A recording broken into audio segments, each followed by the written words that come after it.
এই গুলিটা এতভাবে এই ফোর্সে প্রজেক্টাইল ফোর্সে আসছে, তার গুলিটা পুরা এই সাইড থেকে উড়ে অন্য পাশে চলে গেছে।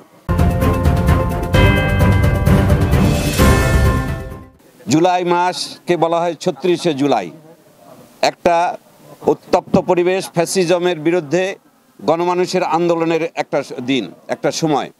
আমরা জুলাই মাস কেন প্রতি সারা বছর ২৪ ঘন্টা আমরা চিকিৎসকরা কমিটেড থাকি আহত এবং নির্যাতিত মানুষকে সেবা দেওয়ার জন্য। সেই লক্ষ্যেই আমি ১৮ জুলাই এবং ১৯শে জুলাই সকালে আসতাম এবং সন্ধ্যার পরে যেতাম। ১৯শে জুলাই সেই মুহূর্তে আমি হসপিটালের অপারেশন থিয়েটারে, আমার নিচে যখন এই পথচারী এবং ইসমাইল ভাই গুলিবিদ্ধ হন, তখন আমি সাথে সাথে আমার নিচ থেকে খবর আসে গুলিবিদ্ধ হয়েছে, সামনে লাশ পড়ে আছে, কি করব স্যার? আমরা তখন বলছি যে তাড়াতাড়ি তোমরা তাকে নিয়ে আসো। তখনও আমি জানি না যে তার ডেড বডির অবস্থা কেমন, তার অবস্থা কেমন।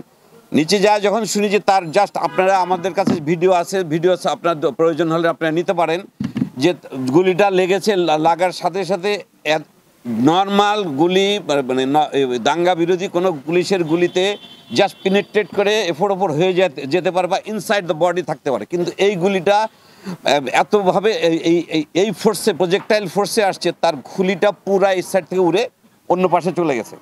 আমাদের ছেলেরা আমাদের পারমিশনের আগেই তারা ওই ফুটপাথ থেকে ডেড বডিটাকে ৫-৬ জন ড্র্যাগ করছে। সেখানে এই ডাক্তার সাদিও ছিলেন, উনি সেদিন মানে স্বপ্রণোদিত হয়ে উনি ডিউটি নিয়েছিলেন জাস্ট টু হেল্প মানে যারা আন্দোলন করছে সেই ছেলেগুলিকে, এবং প্রতি মুহূর্তে তিনি উনি তাদের সাহায্য করেছেন।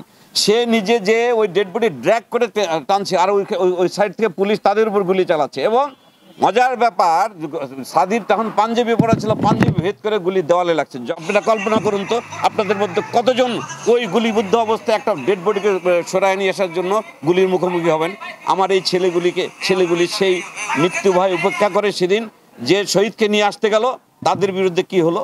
হঠাৎ করে ৫ মাস ঘটনা পার হয়ে যাওয়ার পর কোনো কথা নাই, একটা মানে আইওয়াস তদন্ত করার নাম করে এই জোহা সাহেব সেদিন দলবল নিয়ে গেলেন, ওখানে নিয়ে আসলেন ডিউটিরত ডাক্তারকে। আমি সাথে সাথে শুনে থানায় গেলাম যে একজন ডিউটি ডাক্তারকে বাই ইথিক্স আপনি হসপিটাল থেকে নিয়ে আসতে পারেন না।